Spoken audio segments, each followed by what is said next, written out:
Good morning, everyone. Oops. So first I'm going to make sure that you're seeing me and hearing me. And I have documents for you today as well as an update on what's going on in court.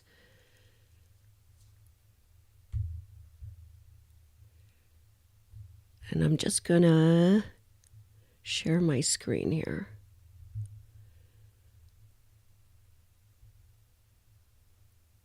How is everybody? Good morning. Sorry. Good morning, Bama Green Eyes.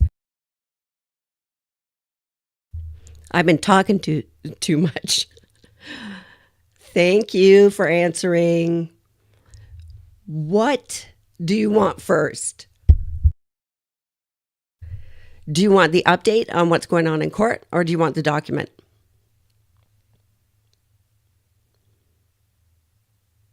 Hi, Edmonton.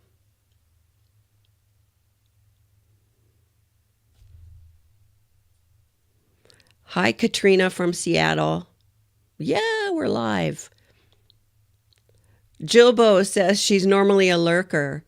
Hi, Jilbo. It's nice to see you. I think maybe what I'll do is we'll do the court update first, okay? So, present in court today with Sarah Boone were three lawyers, so all three of her lawyers, right? Are you hearing me okay? Okay. All three of her lawyers and a jury selection consultant. I mean, she has got more than a lot of defendants with money have. She is getting a lot for free. Mace is saying do the written one last so memory doesn't fade. Okay. Captain KD is asking why Sarah is allowed to use X during jury selection. She is not. That Sarah Boone account on X is not Sarah Boone. I'm pretty sure it's a parody. Just like somebody in our comments here calls themselves pretend judge, which I think is hilarious. Katerina says dream team, and somebody else says, yeah, it won't help. Oh, Billy Lane is also there. And Sarah apparently was talking her head off to Owens and just wouldn't shut up. And you know, when people do that, it's really frustrating because when you're going to court, you're sitting there and you're thinking, you're remembering, you're organizing, you've got a train of thought, you're reading the room, all of this is going on, and you got someone yammering in your ear, and it's probably irrelevant, and it's probably annoying, and the fact that you're trying to actually do a job makes it even more annoying. So if you ever have a lawyer and have to sit in court, please don't do that to them. Write them a note. Captain Katie says that people are believing that the X account is really Sarah. I don't know. I can't see them letting her use X. And Sarah Boone and James Owen shared a little fist bump today, you know, like sort of game on. And Sarah is dressed really well. Remember yesterday I was saying, oh, I thought she'd come in a tailored suit. Well, she is. And I'm going to show you a picture. Whoops. Let me see. There you go. Nice suit. She's wearing this nice, really nice blouse. The suit fits her well. So I guess somebody did take her measurements.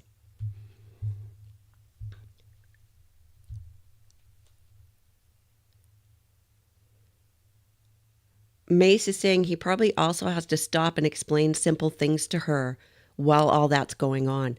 Yeah. Yeah.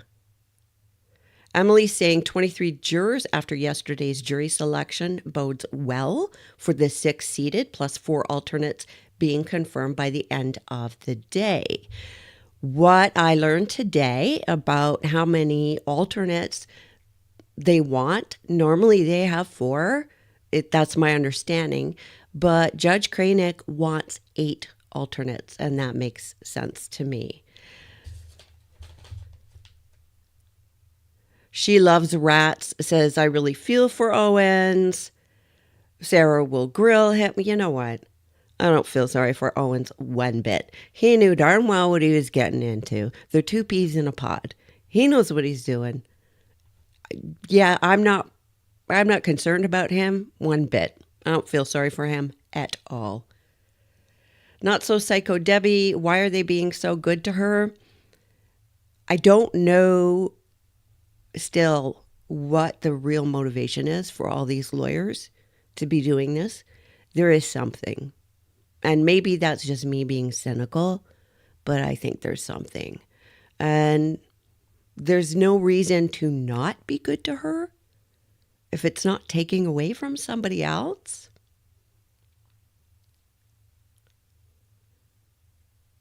Beauty by Kylie saying, are there any more photos of her in court? I'm sure there will be more coming out. Lindsay is asking about Watson's fish. Yes, we're loving the fish. Okay, I want to keep telling you about what was going on in court. Oh, yeah. One juror today, a potential juror, was struck for cause, and apparently it was so bad that the state called the person borderline contemptuous. And then there was this discussion about Sarah Boone taking a shower, and apparently she got to take a shower today. I don't know if you remember from yesterday, there was this talk about how Sarah is woken up at 2 o'clock in the morning and she doesn't get back until late at night. And so it's hard for her to take a shower. And Owens wanted to make sure that she was able to take a shower. Can you imagine sitting right beside somebody all day long who hasn't showered? And I can tell you, and many of you probably already know, but court can sometimes be miasmic. Let's put it that way. She Loves Rats says, Owen stated that he only wanted to make a good deal for her and gave in when she pleaded with him to take the case. I didn't see that.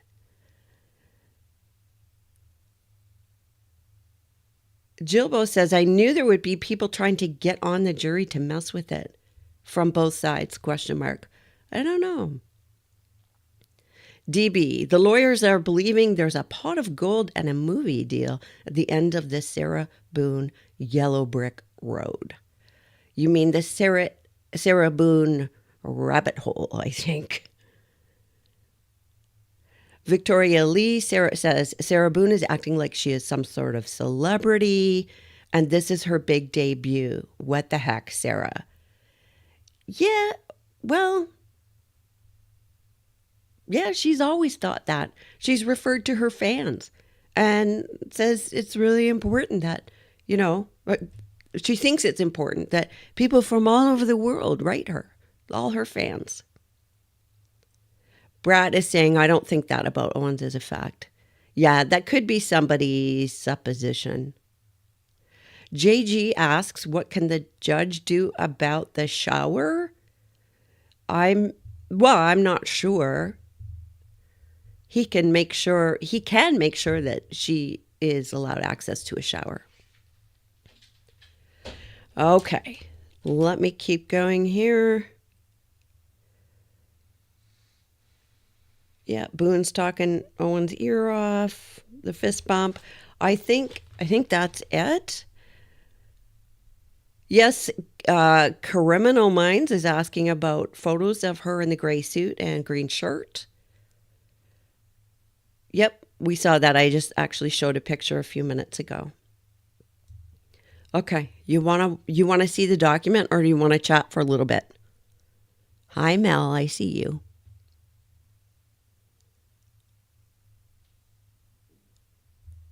Okay, I think we can go to the document maybe.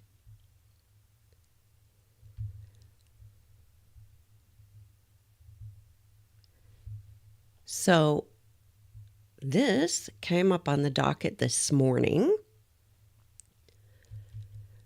And this is the state's objection and motion in limine. This is a new motion in limine to exclude decedent's medical records.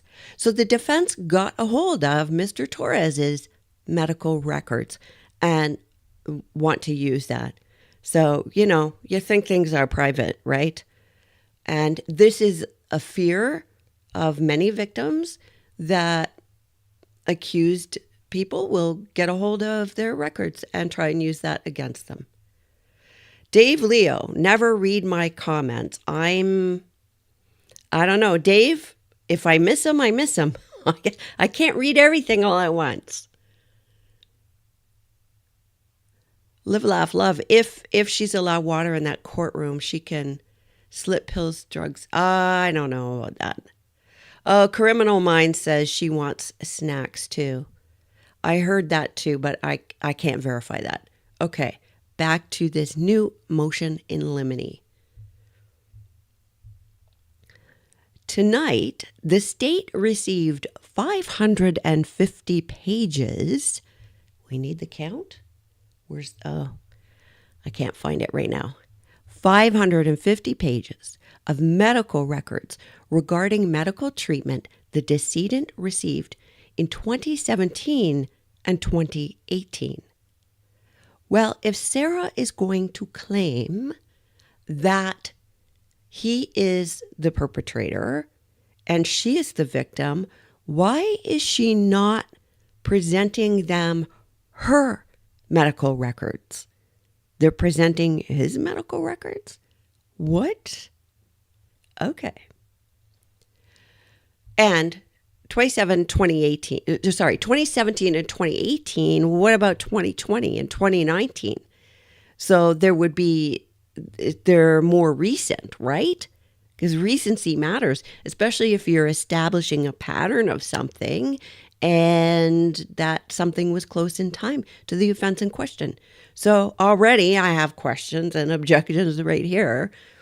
Okay, the defendant acquired those records in January 2022.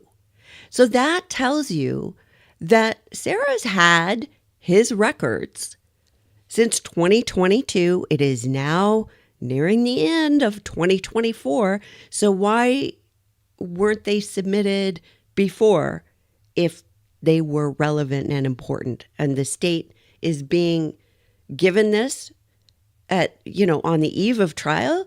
And technically it started because it was day one of jury selection. 3. The state adopts all the arguments and authority cited in the state's motion in limine to exclude battered spouse syndrome evidence or exclude mention of battered spouse syndrome evidence until the defendant testifies to a justifiable use of deadly force. So basically, look, you have to set the foundation. There has to be a legal reason to bring things in. You can't just go gather up every bit of crap about your victim as you can find and throw it out there as fodder for what? For rumor, for speculation, for assumptions, right? It's not evidence of anything unless you connect it to something, lay the foundation. So, if they're going to use all this stuff, I'm talking about the defense now, Sarah is going to have to testify early in the trial. And that's not necessarily in her best interest, because then she can't tailor her lies after seeing all the other witnesses testify. 4. The defendant, even in her most recent iteration of what happened on February 23rd, 2020, has not set forth the legal grounds to claim self-defense. 5. Assuming that she does so at trial with a different version of events than prior incidents of violence committed by the decedent that she was aware of, would be admissible to show the reasonableness of her fear of imminent great bodily harm or death. And I like this, he's italicized assuming, because Sarah changes her story so often, and they can say, oh yeah, she's going to testify, and then decide that she's not going to, and the state and the judge can't force her to. So the prosecution saying, no, she has to testify first. So that's one part of that. And then the other part of this is you can't just go dig up somebody's medical records to prove that they had some history. The point is the defendant in this case, or in the case of this kind of self-defense, had to have known about it herself. So if you're saying, oh, this guy is a dangerous guy because you know personally about all these prior incidents, that's one thing. But if you didn't know that, you would have no reason to think he was dangerous. And that goes to mens rea. That goes to intent. It goes to the person's state of mind when they decided to take the action. You can't retroactively kind of stick that in there. Captain Katie is saying she's so unlikable. Yep. You guys are still on about why did Sarah Boone cross the road? She saw some cheese slices. Okay. She Loves Rats says, I'm so glad she didn't take that deal. It was way too good for what she did. Yeah, I agree. Live, Laugh, Love says, anyone hear her statement in the car interview about waiting for George to come upstairs for intimate relations? Yeah. And she has a million different stories. Yes. Okay. So basically all the same arguments as before, but also the sort of implication that, look, A, she's fishing, right? She's just throwing crap at the barn door.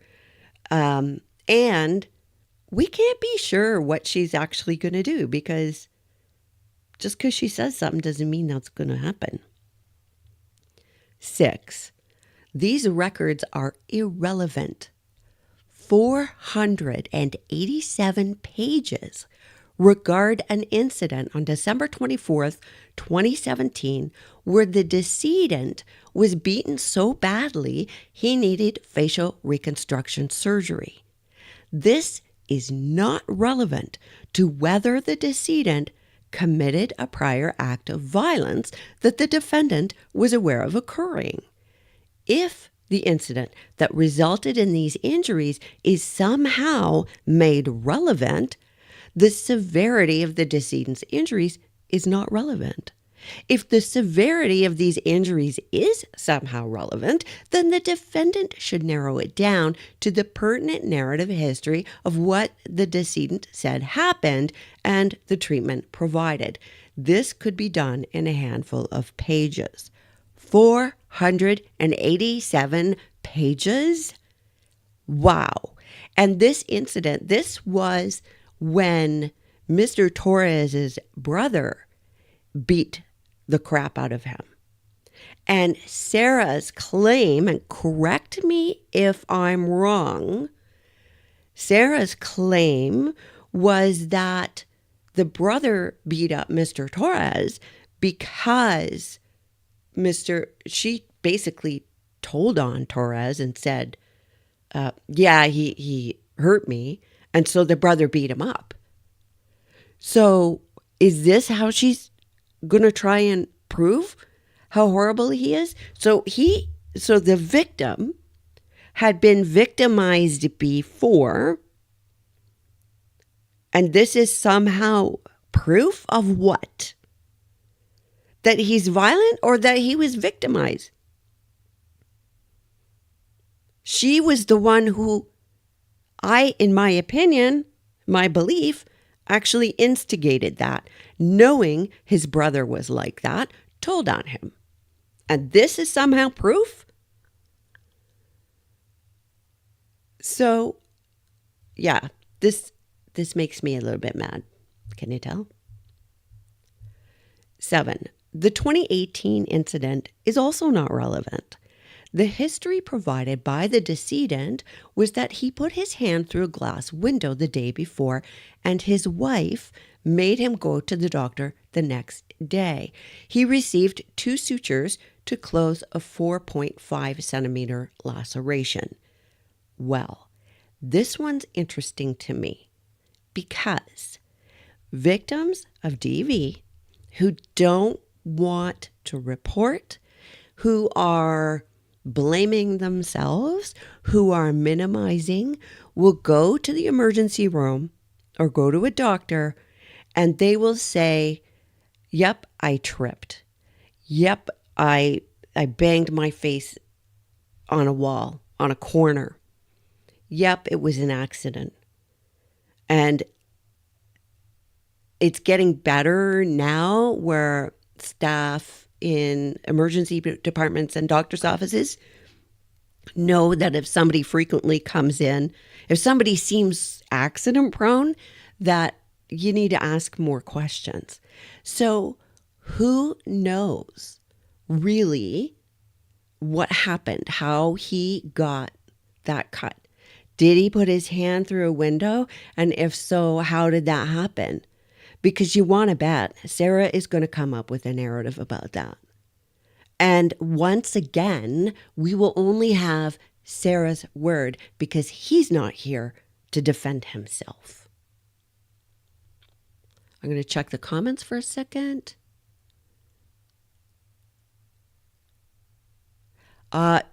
Somebody's saying my ex split the...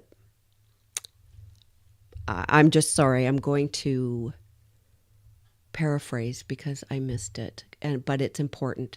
So somebody was saying in the chat that their ex seriously injured him or her, and the person told the doctor something else. This is a common thing. Yeah. Conch saying that Sarah's getting no shoes. Yeah, she did get shoes today. Renee, she's not using X. Okay.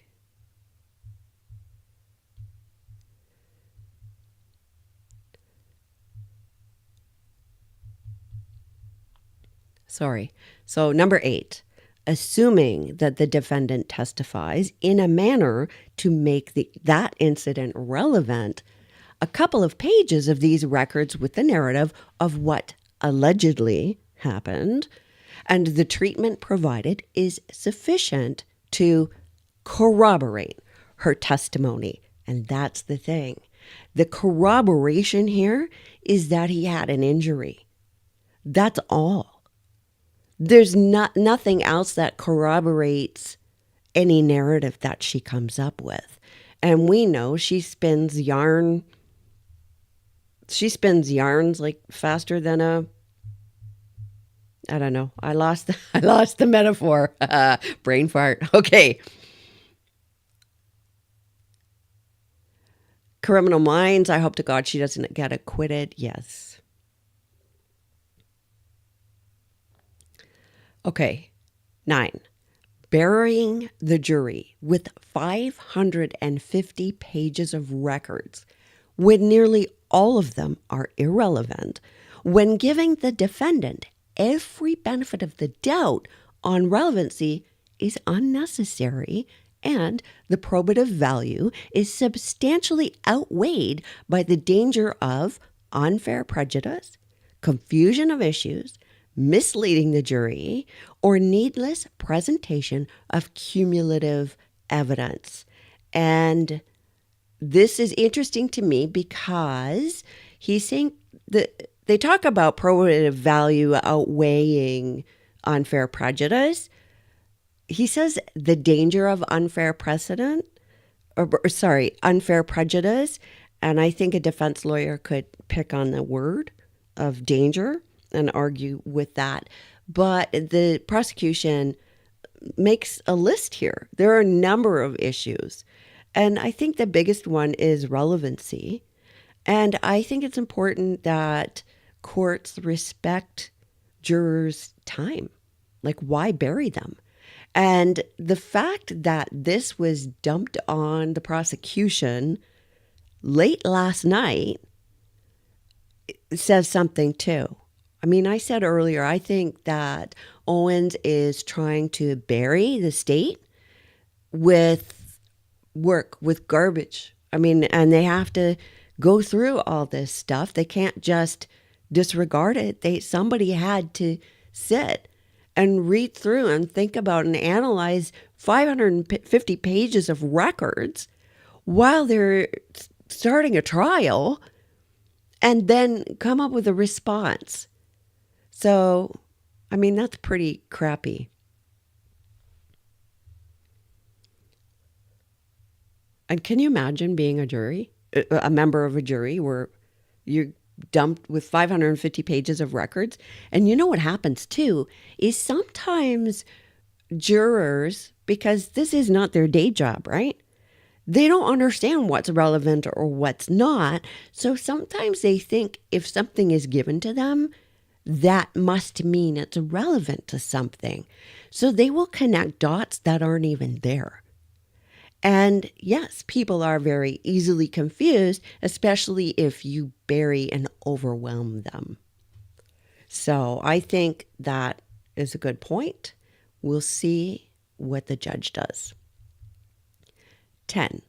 Therefore, the state objects to these records, barring their relevance being established at trial and their probative value not being substantially outweighed by the danger of unfair prejudice, confusion of issues, misleading the jury, or needless presentation of cumulative evidence. I'm going to check the chat. Brad X said she certainly found her perfect team, didn't she? Yeah, she did. Didn't she? Really? Addie says, the jury will say guilty and she'll yell out at them, unfair, unintentional, no malicious.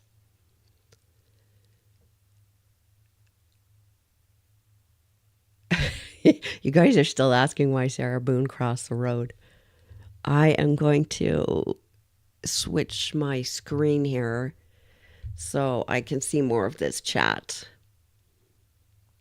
Sumi says, I'm not surprised that she feels entitled. She gets everything she wants, which is annoying. Yes. Criminal Minds, how many times do you think she'll change her story on the stand? Yeah, I wonder. I'm just waiting for the cross. I am just waiting for that cross-examination.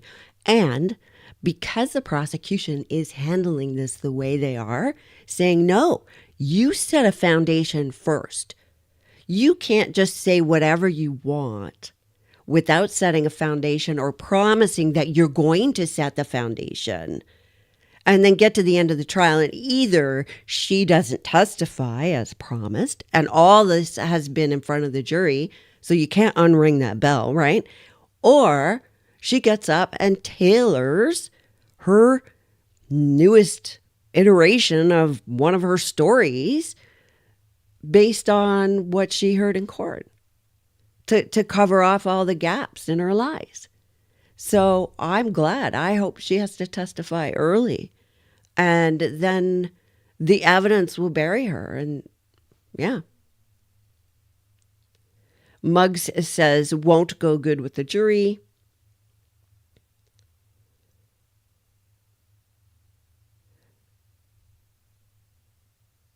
Captain KD says people are including IT in videos. I missed the conversation there. True Crime and Trial says Sarah thinks she will be able to still take the plea deal after she's found guilty. Yeah, I'm pretty sure she can't be that dumb, right?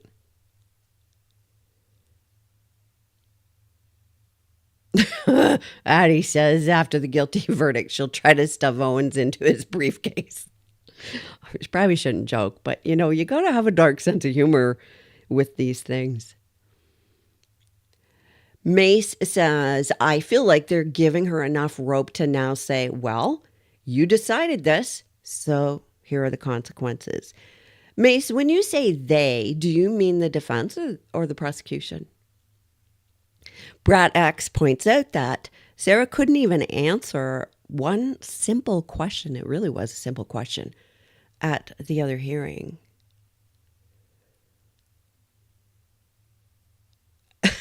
Mark says it was not Sarah Boone's intention to cross the road.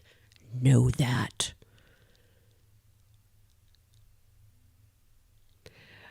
Awaking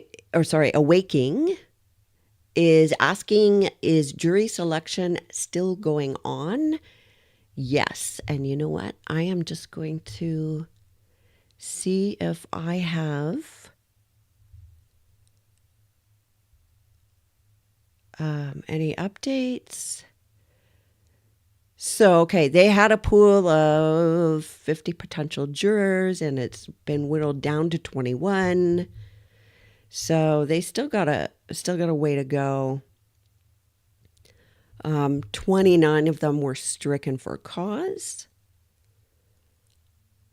Yeah, that's all I've got for now on that update.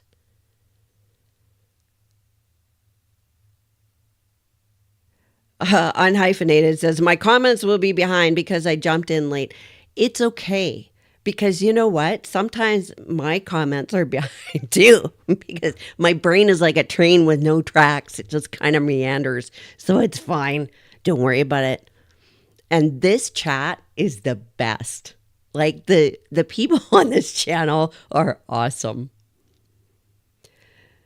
Captain Katie says, well, some take these things quite seriously, especially during jury selection.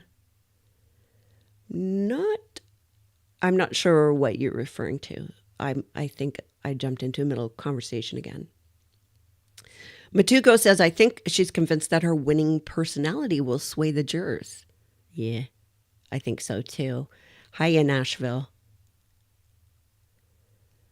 Carrie's saying she heard a lawyer say that Sarah could take the plea all the way up to just before jury deliberation. And that would be if the state allows that. I don't know. That would mean we're privy to behind the scenes, whether the state is allowing that or not. And yeah, and the fact that they put it on the record, though, makes me think that it might have been refused and it might be off the table. But I can't say that because I'm not privy to that information. Travel and Teresa says, so the death investigator, they asked for money and now medical records, springing new possibilities as to reason for death with medical records, ?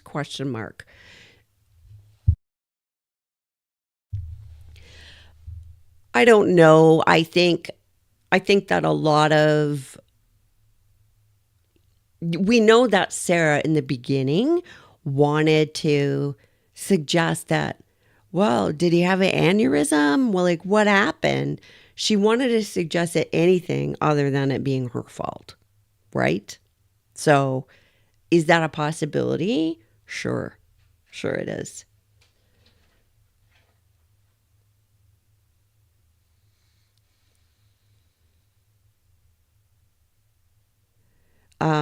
And back to the plea deal.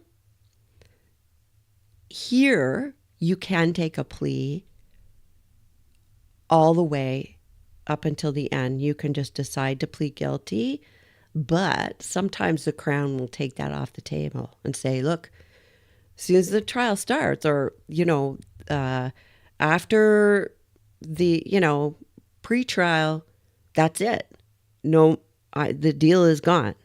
So it's going to depend.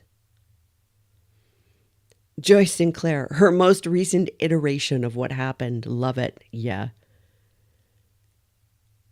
The Silver Leaf. I hope that Sarah doesn't play the system any more than she has.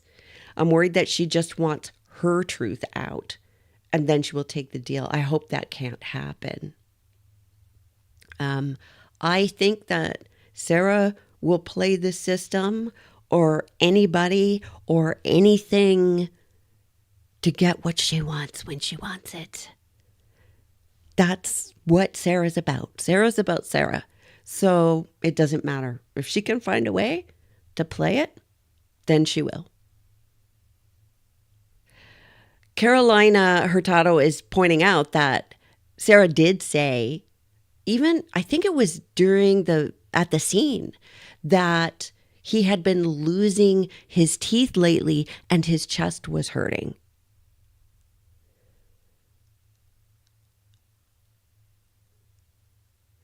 Brat X says she's a serial false accuser. Yeah. And this bothers me because when true victims come forward and need help, having these serial false accusers out there makes it bad for everybody. Not just the person they're accusing, but every victim. It ticks me off. Vet says, I spent years with a man like her. I would have never zipped that suitcase up just out of pure fear.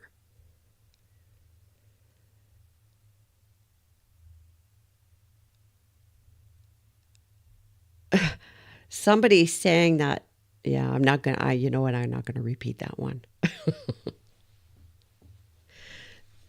And, apparently the courtroom was super busy. Lots of people trying to get in there. Observation Station says, I wonder if Owens advised Boohoo to show some remorse for George. Well, that's interesting. I recall thinking at the last hearing where she testified, Owens said, I want to take you back to that night. And most of us, when going back into our memory to a traumatic event, a horrifying event, and an event where we lost someone we loved, and an event where we were responsible for the unaliving of another person, heck, even an animal, that it's natural to have some emotion, some stress in the face, some upset, some grief, some shame, something. And she showed nothing. She just launched right into her story that was trying to protect herself. Nothing for him. There's nothing. Criminal Mind says she makes me mad because of what she put that family through. Yeah. And even her own family. Yeah. Imagine, I feel sorry for her child.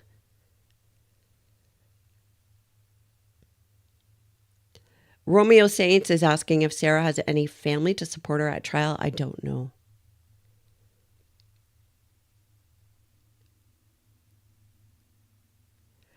Criminal Mind says Sarah could have taken the plea and still have time to spend with her son if she was such an exceptional mother. But no. Clint Gregory is saying, in your opinion, the plea is gone once a jury is seated. Yeah, I don't know how it works in Florida. Beauty by Kylie says, I find her smirks in court very unnerving. I don't mind, when a criminal defendant smiles or laughs in court. You can't expect them to be miserable all the time. Lisa says, sorry. Lisa says she's still manipulating to get to shower by herself. There's no way she gets back to the jail at 9 p.m. I don't know whether that's true or not, but the jail does.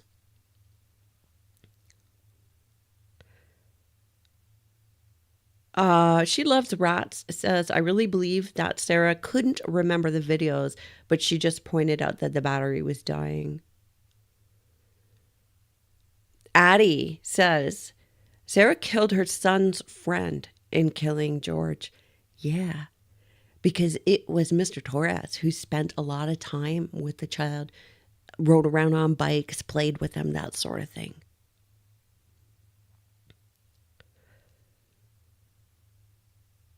Oh, somebody's saying that she has two brothers, parents, dad, one brother in jail, and the other in the military, and they don't speak much.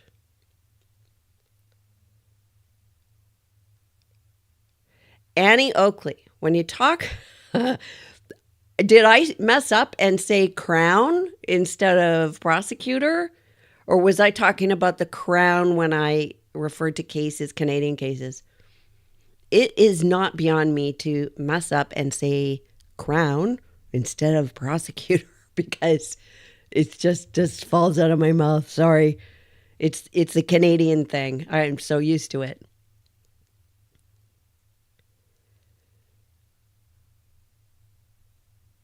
So I'm just checking chat here.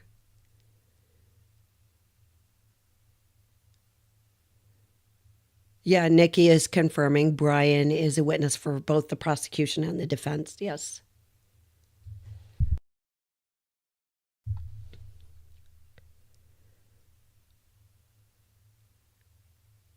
Lisa Peterson is saying her jail behavior reports say that she was sneaking off during religious class and had to be told to get out of the shower. Why is she in religious class? Do they have to take a religious class, or is that optional?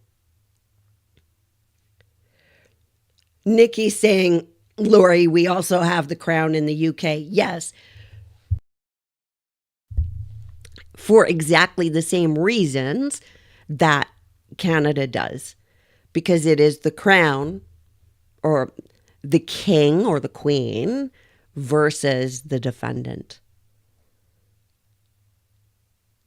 Local Art Witch says, love to hear about how the Canadian law works sometimes. It's very similar, actually. The principles underlying it and the foundations of the law here and the principles, the basic principles and foundations are very similar between Canada and the United States. More similar, though, between Canada and the UK.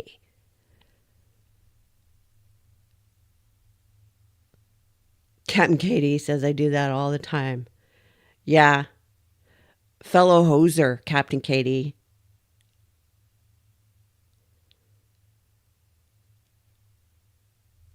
So, okay, I'm going to just check one more time to see if I have any updates, and I do not. Okay. So you have the document, and Nikki's saying R here, Regina. Yeah, but yeah, that's the way it is here too. And we had a change because then when Queen Elizabeth died and now there's a king, we have all these sort of templates and all of those had to be changed to the king instead of the queen. It's funny, eh? The United States doesn't have to worry about that. She Loves a Rat says that in Germany, life in prison means a maximum of 15. Really? Unhyphenated. I, for one, could care less about tailored clothes as long as the taxpayers aren't financing them. Yeah. And normally I don't talk about what people are wearing because it doesn't, to me, it doesn't matter in this context. And I certainly don't like to judge somebody by what they're wearing or criticize them or mock their clothes and that sort of thing. But the reason I have this time is because she herself made such a big deal about it. And the defense was going into measure, even. I mean, it wasn't just get me some clothes so I'm not wearing prison garb in front of the jury. I get that. But they made such a big deal out of it. So when you make something a big deal, then of course people are going to pay attention to it, right? Oh, Nikki's saying, yeah, in UK it's Rex, not Regina, because it's the king, yeah. Annie Oakley saying our states are called state or commonwealth. Yes, I learned that during the Karen Reed trial. I hadn't heard commonwealth before. Criminal Minds, do you think opening statements will be tomorrow? I hope so. I'm expecting so. I'm planning to be ready to go right at 9 o'clock if necessary. They do have to, so first they have to finish getting the jury, then they're going to argue motions. But I'll cover that live too if I have a stream.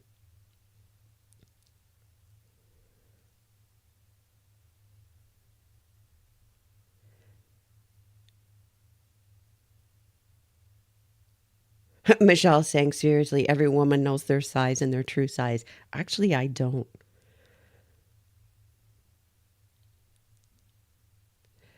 Yo M, does the defendant get to hear approve opening statements? Well, normally the lawyer makes those decisions, right? The defense lawyer decides this is where we're going with this. And they make that decision.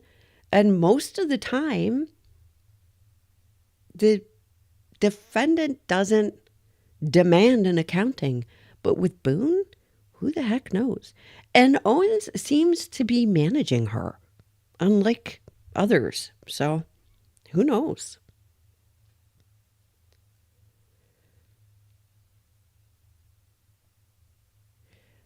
Okay, guys. Somebody suggested I use people. Okay, people. I don't know. That sounds harsher somehow. I will see you tomorrow. If there is an actual hearing or something today, I will jump on with no notice and stream it, but I doubt that's going to happen. If anything else interesting happens, I'll throw it in the community tab.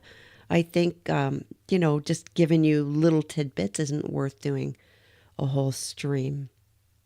So I will see you tomorrow for sure. Trust your gut. Thanks for coming.